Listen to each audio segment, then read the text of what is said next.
우리 옆에 분 뒤에 분에게 인사하시겠습니다. 새해 복 많이 받으십시오. 해피 뉴 이어 이렇게 인사하겠습니다. Say to your neighbor. 새해 복 많이 받으세요. 한국 사람들은 새해가 되면 새해 복 많이 받으세요 라고 인사를 하고, 미국 사람들은 해피 뉴 이어 라고 인사를 합니다.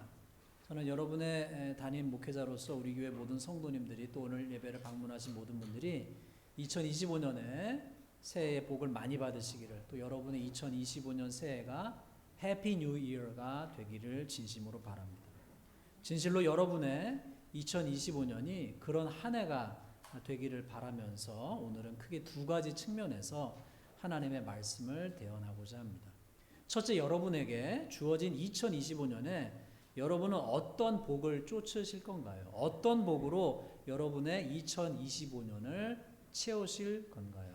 어떤 해피니스를 추구하실 것인가요? 달리 말해, 여러분이 잡기 위해서 쫓아갈 가치는 무엇인가요? 여러분이 정의하신 복이란 무엇인가요? 둘째, 어느 정도 인생을 사신 분이라면 누구나 아시듯이 살다 보면 우리가 바라지 않는 일들이 일어나곤 합니다. 우리의 바람과 상관없이 행복이 아닌 불행한 일들이 일어날 수도 있죠. unhappy한 일들이 일어나기도 합니다. 문제는 그런 일이 생길 때 우리가 어떤 반응, 어떤 대처를 하는가가 매우 중요합니다. 우리의 반응과 우리의 대처에 따라서 그 일들은 전혀 다른 아웃컴을 가져올 수 있습니다. 어려움이 있더라도 더 나은 아웃컴을 가져오기 위해서 꼭 필요한 것이 우리의 관점의 변화이지요. 여러분이 진정으로 무엇을 복이라고 생각하신가라는 점에서도, 또한 2025년에 일어날 수 있는 여러 가지 상황에 능력 있게 이기는 삶을 살기 위해서도 꼭 필요한 것은 복에 대한 관점의 변화, 행복과 불행에 대한, 운과 불운에 대한 관점의 변화가 필요합니다. 잠깐 생각해 보십시다. 여러분, 복이 무엇인가요? 저 사람 참 복 받았어 라고 할 때 그 복은 도대체 무엇인가요? 일반적으로 사람들이 인정하는 복이란 모든 일이 잘 술술 풀리고 형통하다는 이야기 아닐까요? 대표적으로는 재물의 복, 건강의 복, 모든 것이 잘 풀리는 복 아니겠습니까? 한국 사람들은 그런 사람들을 일컬어 야, 그 사람 참 운이 좋다라고 하기도 하죠. 영어로는 아마도 그 사람 참 성공적인 삶을 살고 있다. His life is a successful life. He is thriving. 그는 참 번성하고 있다라고 하겠죠. 그 반대는 뭐겠어요? 가난한 것, 병든 것, 일이 꼬이는 것, 잘 안 풀리는 것이겠죠. 그런 사람들을 일컬어 한국 사람들은 참 그 사람 운이 나빠, 참 복이 없어 라고 하기도 하죠. 이렇게 복에 대한 일반적인 기준, 세상의 기준을 가지고 2025년을 여러분이 보내신다면 일이 잘 풀릴 때는 기분이 좋으실 것이고, 일이 잘 안 풀릴 때에는 여러분 마음이 상하고 사는 게 참 침울해지실 것입니다. 예수님을 믿는 신자로서 우리는 어떤 자세와 마음, 어떤 관점과 시각을 장착하고 2025년을 맞이하고 살아내고 헤쳐나가야 할까요? 어떻게 해야 2025년 금년 마지막 날 12월 30일에 와, 하나님의 은혜와 예수님의 중보해 주심과 성령님의 도우심을 힘입어 2025년 참 잘 살았다, 어려움도 있었지만 참 잘 이겨내고 열매 맺는 삶을 살았다, 살아냈다라고 하실 수 있을까요? 사람들에게는 하루에도 수십 가지 일들이 일어납니다. 그러나 똑같은 일이 일어나도 그 사람의 시각, 관점, 해석에 따라서 전혀 다른 대처, 대응, 받아들임, 다른 결과가 발생합니다. 관점과 해석은 매우 중요합니다. 지난주 어린이들 눈에 대었던 셀로판지처럼 말입니다. 여러분 기억나세요? 파란색 셀로판지를 대면 여러분이 다 파랗게 보입니다. 그렇죠? 반대로 빨간색 셀로판지를 대면 여러분들 하얀색, 여기 성가대 하얀색 입고 오셔서 다 빨간색 옷 입고 계신 것처럼 보이지요. 그렇죠? 마찬가지로 우리가 어떤 관점, 어떤 시점, 어떤 퍼스펙티브, 어떤 시각을 가지고 세상을 바라보고 우리가 경험하는 일들을 바라보느냐에 따라서 세상은 다르게 해석되어지고 다르게 경험되어질 수 있습니다. 행복과 불행, 형통과 꼬임, 쉽게 잘 풀리는 삶과 어려움이 있는 삶도 어떻게 그것을 우리가 바라보고 어떻게 interpretate, 해석하느냐에 따라 달라지겠죠. 또한 어떤 삶이 참으로 복된 삶이냐, 무엇을 우리가 추구하고 쫓아가고 잡기 위해서 애써야 할 가치이자 복인가라고 하는 질문은 매우 중요하겠죠. 먼저 복에 대한 예수님의 관점부터 살펴보십시다. 마태복음 5장에는 우리가 읽으신 말씀에는 예수님이 산에 올라가셔서 산상수훈이라고 하죠. 제자들에게 선포하셨던 많은 말씀들이 있습니다. 산에 올라가서 선포하셨던 말씀 중 가장 유명한 말씀 중에 하나가 바로 팔복의 말씀이겠죠. 팔복이란 말의 뜻은 한국어로 8가지 복이라는 뜻입니다. 8 blessings. 영어로는 the beatitudes라고 하지요. 영어로는 blessed are 이렇게 시작됩니다. 문장이. 그래서 이 말씀에서 예수님은 이러이러한 자들이 복이 있다라고 말씀하셨습니다. 제가 여러분을 대신해서 천천히 읽어드릴 테니 예수님이 복이 있다 하신 이들 중 여러분의 상식과 기준과 생각에 어느 것이 agree, 동의가 되고 어느 것이 doesn't make sense, 이렇게 납득이 되지 않는지 한번 잘 생각해 보십시오. 자, 갑니다. 첫째, 1번. 심령이 가난한 자가 복이 있다. 2번. 애통하는 자가 복이 있다. 3번. 온유한 자가 복이 있다. 4번. 의에 줄이고 목마른 자가 복이 있다. 5번. 긍휼히 여기는 자가 복이 있다. 6번. 마음이 청결한 자가 복이 있다. 7번. 화평케 하는 자가 복이 있다. 8번. 의를 위하여 박해를 받은 자가 복이 있다.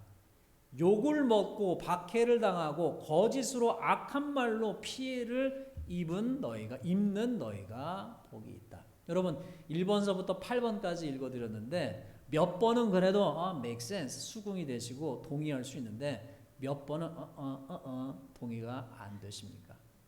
저는 다른 것은 그렇다 쳐도 2번 애통하는 자가 복이 있다, 우는 자가 복이 있다, 8번 박해를 받고 욕을 먹고 악평을 받는 자가 복이 있다고 라는 생각이 듭니다. 여러분은 어떠신가요? 같은 말씀을 기록한 누가복음 6장 20절에서 23절 말씀은 약간 다른 뉘앙스를 우리에게 보여줍니다. 마찬가지로 천천히 읽어드릴 테니 동의하는 것과 동의되지 않는 것을 잘 생각해 보십시오. 1번 누가복음에 있는 말씀입니다. 너희 가난한 자는 복이 있다. 여기 마음이 가난하다는 말이 빠져버렸어요. 가난한 자는 복이 있다. 2번 지금 줄인 자는 복이 있다. 3번 지금 우는 자는 복이 있다. 4번 인자는 예수님이에요. 인자로 말미암아 사람들에게 미움당하고 멀리함 당하고 욕을 먹고 악평을 당하고 버림받을 때 너에게 복이 있다. 여러분 몇 번이 동의가 되고 몇 번이 동의가 되지 않습니까? 만약 예수님이 조선시대에 오셔서 저 말씀을 하셨다면 어떤 이는 이렇게 말하지 않았겠습니까? 예수 양반 지금 뭔 소리를 하는 게요?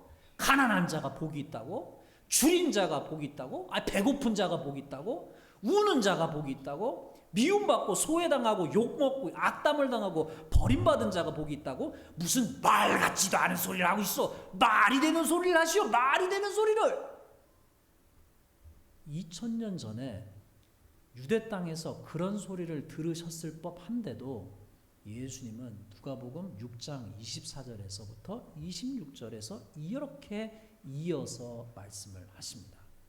화 있을진저 너희 부요한 자여, 화 있을진저 너희 지금 배부른 자여, 화 있을진저 너희 지금 웃는 자여, 모든 사람이 너희를 칭찬하면 화가 있도다. 예수님이 2025년 지금 2025년에 오셔서 그 말씀을 좀 전에 제가 읽어드렸던 말씀을 하셨다면 어떤 이는 속으로 이렇게 말하지 않았겠습니까? 뭔 소리야. 부자가 되면 좋지. 맛있는 음식 배부르게 먹으면 좋지. 웃으면 좋지. 웃으면 복이 오지. 칭찬받으면 좋지. 사람들에게 인정받고 존경받고 look up to, 칭찬 스티커 많이 받고 상 받고 레코니션 받으면 좋지. 무슨 소리 하는 거야? 거야. 인기 많은 게 얼마나 좋은데. 인스타그램 몰라? 인스타그램?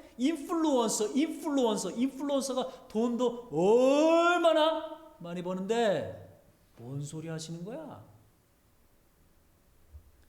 우리가 새해를 맞이하면서 기왕이면 2025년에 조금 더 부자가 되고 조금 더 잘 먹고 조금 더 많이 웃고 기왕이면 많은 사람에게 칭찬받고 페이스북, 엄지척, 인스타그램 하트 표시 더 받는 것 우리가 일반적으로 더 바라는 것 아닙니까? 그런데 주님은 우리의 상식, 우리의 통념을 완전히 뒤집어 엎는 말씀을 하시고 계신 거죠. 맥센스 하세요 지금까지? 다시 마태복음 5장 8복으로 가보시면 다시 잘 들어보세요. 8복의 말씀을 읽고 다시 가만히 그 의미를 생각해 본 이들 중에서 어떤 이들은 이렇게 반응하지 않았을까? 다시 잘 들어보세요. 어떤 이들은 이렇게 반응하지 않았겠어요? 1번 심령이 가난한 자가 복이 있다고요? 마음이 그래도 좀 결핍되지 않고 부자인 게 좋지 않나요? 애통하는 자가 복이 있다고요? 우는 자가 복이 있다고요? 웃어야 복이 오지요. 온유한 자가 복이 있다고요? 착하면 사람들이 이용해 먹어요. 예수님 세상을 모르시네. 세상이 얼마나 험한 세상인데 도미넌트 주도적인 사람들이 다 자기 마음대로 하고 세상을 끌고 가요. 착해 빠지면 안 돼요. 악해 빠진 사람이 얼마나 많은 세상인데 이리 갖고 여우같이 살아야 세상에서 살아남아요. 착하면 안 돼요. 4번 의에 줄이고 목마른 자가 복이 있다고요? 정의 구현이 밥 먹여줍니까? 의로움 쫓다가 독립운동 후손가처럼 돼요.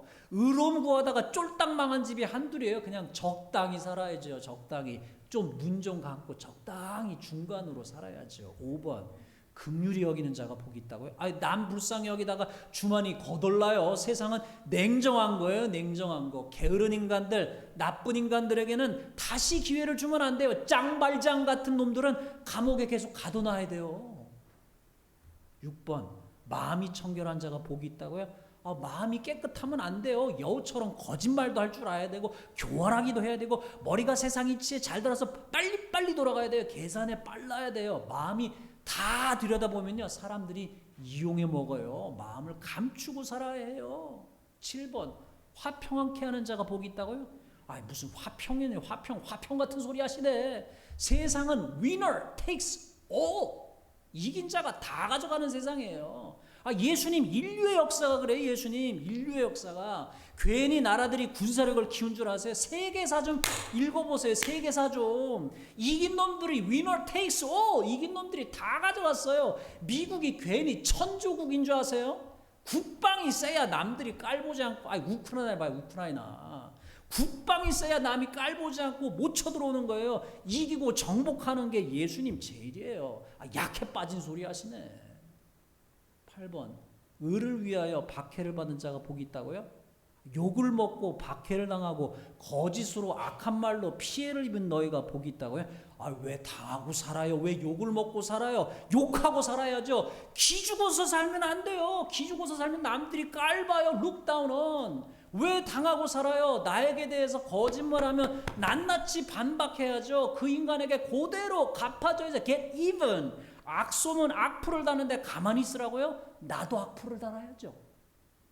그러면 계속 당하고 살란 말이에요, 예수님?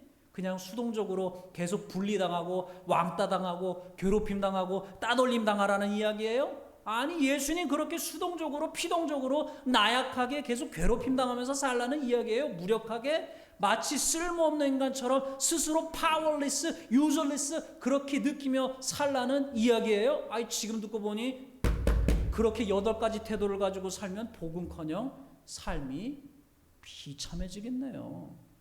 지금 예수님 뭔 소리를 하시는 거예요?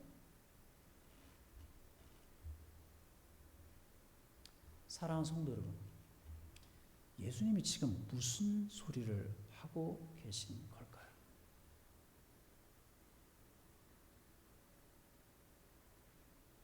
Think about it.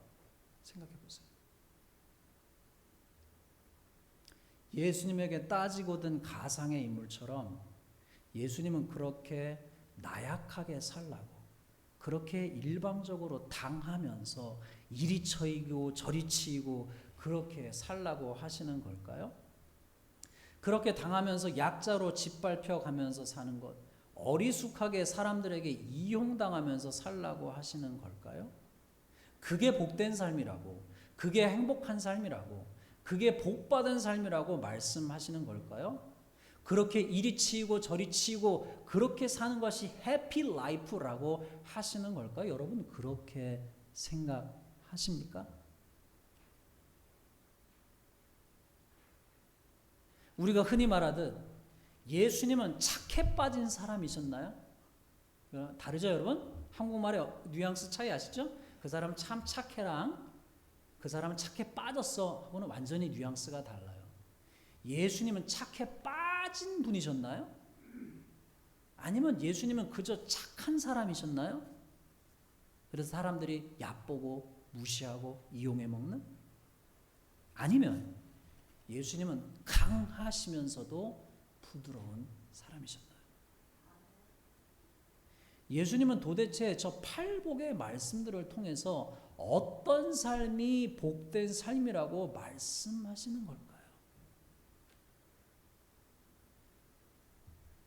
시간이 제한돼서 다 풀어서 설명드릴 수 없으니까 짧게 요점만 말씀드리면, 예수님은 팔복을 통해서 나약하게 이용당하면서 살라고 하시는 말씀하는 것이 아니라 예수님처럼 강하면서도 부드럽고 부드러우면서도 강하게 하나님을 사랑하고 이웃을 사랑하는 삶이란 두 대계명의 가치를 8개의 복으로 풀어서 설명하고 계신 것이죠. 세상의 부와 먹을 것 입을 것 부자 되는 것으로 마음을 뺏겨서 하나님이 필요 없는 인생, 다 잘 돼가지고요 하나님이 필요가 없어요. 부자도 되고 먹을 것 걱정 입을 것 걱정 아무 걱정이 없어서 하나님을 찾을 이유가 없어요. 그래서 하나님이 필요 없는 인생, 하나님을 찾지 않는 인생을 살지 말고 하나님을 찾는 인생, 하나님을 사랑하는 삶을 사는 것이야말로 참으로 복된 인생이라고 하시는 것이지요. 두 번째 무엇입니까? 이리와 늑대 혹은 이기적인 사람들, 무관심한 사람들이 넘치는 세상 속에서 우는 자와 함께 울고, 장발장같이 세컨 찬스가 필요한 사람에게 세컨 찬스를 주고 긍휼히 여기고, 너도 이 땅에서 이민자였으니 막 이민 와서 힘든 사람들을 너도 불쌍히 여기고, 너도 배고파 봤으니 배고픈 자들을 먹이고, 정의를 구하는 삶을 사는 것, 너와 다른 이들을 품고 너랑 다르게 생기고 다른 말을 하고 다른 문화, 다른 출신의 사람들이라 할지라도 그 레이스하고 다 상관없이 그들을 품고 조화롭게 하모나이즈를 이루면서 사는 것이야말로 행복한 삶을 사는 것이라고 가르쳐 주시는 것이지요. 시시때때로 지 마음대로 변하는 세상의 평가, 사람들의 칭찬과 비난의 노예가 되어서 살지 말고, 그렇죠? 거룩한 자존감을 사람들의 평가와 점수, 사람들이 주는 스티커, 상장, 그런 레코니션에 두지 말고 거기에서 자유로워져서 오직 하나님의 칭찬과 인정을 바라보면서 그것을 제일 넘버원으로 중요시 여기면서 살라는 것이지요. 자, 이제 두 번째로 우리가 바라지 않는 일들이 일어날 때 어떻게 그 일들을 바라봐야 하는지 생각해 보십시다. 설교 초두에 말씀드린 대로 2025년에 여러분이 기대하고 소망하는 대로 정말 표면적으로 좋은 일들만 일어날 수도 있습니다. 그러면 감사하고 기뻐하면 되죠. 그러나 또한 우리의 바람과는 달리 2025년에 어떤 분들에게는 힘든 일, 어려운 일, 원하지 않던 일들이 일어날 수도 있습니다. 병들 수도 있고 사업이 망할 수도 있고 여러 가지 일들이 일어날 수도 있지요. 그런데 그럴 때 우리는 패닉될 수도 있습니다. 때론 너무 힘들어서 할 말을 잃어버릴 수도 있어요. 한숨만 나오는 순간이 찾아올 수도 있습니다. 여러분, 고난 자체를 좋아할 사람이 있겠습니까? 정신 이상자가 아니면 고통 자체를 좋아할 사람이 있겠습니까? 없지요. 2025년에 때로는 여러분의 실수, 실패나 잘못으로, 여러분의 선택으로, 여러분의 잘못된 선택으로 어려움이 찾아올 수도 있습니다. 혹은 여러분의 그런 것과 상관없이 그냥 아무런 이유 없이 갑자기 어떤 일들이 사건과 사고가 일어날 수도 있습니다. 그게 인생이지요. 여러분의 바람과는 달리 고난이 찾아오고 일이 꼬이고 시련이 찾아올 수 있습니다. 그래서 속에서 나는 왜 이렇게 인생이 꼬이는 거야? 라고 말하실 수도 있습니다. 그런데 말입니다. 성경을 가만히 보시면 우리 신앙의 선배들도 신앙의 위인들 중에서도 하나님을 믿음에도 불구하고 인생이 꼬였던 이들이 있었습니다. 그들도 그들의 인생의 무게와 씨름을 하였죠. 잘 들어보세요. 요셉은 인생이 꼬여서 노예로 팔려가고 성추행범으로 몰려서 억울한 옥살이를 하였죠. 다윗은 결혼을 잘못하고 괜히 왕의 눈에 띄어가지고 도망자 신세로 수십 년을 수배범으로 살았습니다. 아브라함은 아내를 뺏기고 밤새 눈을 붙일 수가 없었고 아담과 하와는 하룻밤에 아들을 둘이나 잃어버렸습니다. 야곱은 가장 사랑하는 아내를 일찍 여의었고 가장 사랑하는 아들이 동물에 찢어 죽임을 당한 줄 알았습니다. 모세는 왕자로 살다가 하루아침에 괜한 의분으로 나섰다가 살인범이 되어서 수배범이 되었고 국경을 넘어서 도망자 신세가 되었습니다. 삼손은 사사로 부름받아 어마어마한 힘을 가졌었지만 두 눈이 뽑히고 놀이개가 되었습니다. 욥은 신실한 사람이었지만 뜬모를 고난해 자식들을 다 잃고 전 재산을 잃어버리고 피부병까지 걸렸었지요. 나오미는 이민 갔다가 남편을 잃고 두 아들마저도 잃고서 며느리 포함해서 싱글 마더만 세 사람이 되었습니다. 예레미야는 하나님의 말씀대로 말씀을 전했다가 매맞고 옥에 갇힘을 당했었지요.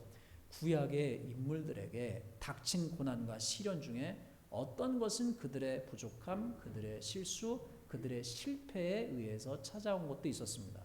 그러나 더불어 어떤 경우에는 전혀 이유를 알 수 없는 뜻모를 고난이 찾아오기도 했지요. 우리의 실수, 부족함, 실패에 의한 고난일 경우는 우리가 취해야 할 태도는 우리의 실수, 부족함, 죄 그것 때문에 생긴 거니까 후회하고 돌이켜서 한숨 쉬기보다는 그 실수와 실패로부터 무엇을 고치고 무엇을 배워야 할지를 깨닫고 고치고 배우고 달라지는 것이죠. 그러나 그와 반대로 뜻모를 고난이 올 경우에는요, 왜 그런 일이 일어났는지를 따지면 거기서 헤어나오지 못합니다. 늪이에요. 그때는 따지면 안 돼요. 왜 이런 일이 일어나는지를 따지면 답이 없어요. 오히려 그러할 때는요, 왜를 따지시면 안 되고 앞을 향해서 내가 그러면 지금 무엇을 어떻게 해야 할지를 생각하면서 전진해야 됩니다. 원인을 따지면 늪처럼 빠져나서 못 헤어나와요. 어떤 고난은 하나님이 주신 것일 수도 있습니다. 우리의 죄에 대한 대가이고 결과일 때도 있어요. 그러나 때때로 어떤 고난은 우리에게 일어난 고난이긴 하지만 하나님이 의도하시고 하나님이 고난을 주시고 즐거워하시는 그런 잔인한 하나님이 아니라는 사실을 여러분 기억하셔야만 합니다. 오히려 성경이 증언하는 하나님은 뜻모를 고난에 함께 하시면서 함께 슬퍼하시는 하나님, 같이 계셔 주시는 하나님이심을 믿어야 하겠습니다. 그러한 고난이 우리에게 찾아올 때 우리는 시편 기자의 고백을 기억해야 하지 않겠습니까? 고난당한 것이 내게 유익이라 이로 말미암아 내가 주의 율례들을 배우게 되었나이다. 고난의 이유를 알거나 혹은 이유를 알지 못하거나 상관없이 그 고난이 결국에는 in the end 결국에는 우리에게 유익이 되도록 그 고난을 통해서 오히려 하나님께 더 가까이 가고 하나님의 말씀을 배우고 인생의 참된 가치를 깨닫는 방향으로 나아가야 하지 않겠습니까? 신약으로 넘어와서 신앙 인물들에게 닥친 고난을 생각해 봅시다. 예수님의 12사도 중에서 가룟 유다는 예수님을 팔아치우고 배신한 후에 목매달아서 스스로 죽었습니다. 그러나 예수님의 다른 11사도들도 거의 대부분 결국에는 복음을 전하다가 순교를 당했지요. 다메섹 도상에서 바울은 유대교에서 기독교로 개종한 후 복음을 전하러 방방곡곡을 다니다가 감옥에 갇히기 일쑤였고 결국은 로마에서 참수형을 당했습니다. 그들을 복받은 사람이라고 말할 수 있을까요? 그들을 해피 라이프를 살았다고 말할 수 있을까요? 예수님의 제자들은 부활하신 예수님을 만나기 전까지는 목숨을 지키기 위해서 다 도망가고 숨었던 사람들이었습니다. 우리가 비난할 수 없어요. 우리도 그 상황에 가면요, 다 비슷한 선택을 했을 것입니다. 목숨을 소중히 여기는 것이 인간의 자연스러운 경향, 성향이지요. 그런데 그들은 부활하신 예수님을 만난 후 뭔가 다른 것을 봤어요. 뭔가 다른 것을 그들은 봤어요. 삶과 죽음 너머의 것을 봤습니다. 바울도 예수님을 만나기 전에는 유대인 세상에서 성공하는 것을 최고의 가치로 여겼던 사람이었습니다. 그러나 주님을 만난 후 그는 세상을 다 대가로 지불하더라도 예수님을 얻고자 했어요. 그리고 그는 그 이후에 만났던 시련과 환난, 어려움 속에서도 이러한 고백을 하였지요. 다만 이뿐 아니라 우리가 환난 중에도 즐거워하나니 이는 환난은 인내를, 인내는 연단을, 연단은 소망을 이루는 줄 알미로다. 바울은 고난 자체를 즐긴 사람이 아니라 그 고난 너머의 약속, 시련 너머의 소망을 바라보고 즐거워한 것 아니겠습니까? 시간의 주관자가 되시고 역사의 주관자가 되시는 주님께서 그분의 시간 속에서 마침내 모든 것을 고난과 슬픔과 아픔과 어려움과 실패와 실수조차도 모든 것을 합력하여 선되게 하시고, 이럴 때는 아멘 좀 하세요. 하나님께서 그 모든 것을 합해서 여러분의 실수, 여러분의 죄, 여러분의 잘못, 뜻모를 고난조차도 다 상합하여서 선되게 하신다는 거예요. 모든 것을 그분의 시간 안에서 He makes all things beautiful in His time. 하나님의 시간 안에서 모든 것을 아름답게 변하게 하시는 하나님 is great artist. 그것을 믿기에 소망 중에서 즐거워한 것 아니겠습니까? 2025년에 우리에게 혹 힘든 일, 어려운 일이 생길 때, 가정에서 어려운 일이 생길 수도 있어요. 교회에서 어려운 일이 생길 수도 있어요. 여러분의 인생 가운데 어려운 일이 생길 수 있어요. 그러할 때 서로 원망하고 비난하고 파괴하고 그냥 끌어당기고 그러기보다 그 시련 속에서 잘못한 것이 있다면 깨닫고 고치고 배우고, 이유가 없는 시련이라면 원인과 이유를 찾으라고 기진맥진해지기보다는 어떻게 내가 moving forward, 어떻게 나아가야 할 것인가를 생각하며 그 시련조차도 결국에는 in the end 하나님이 함께 하심 가운데 유익이 되게 해주시기를 기도하면서 나아가야 하지 않겠습니까?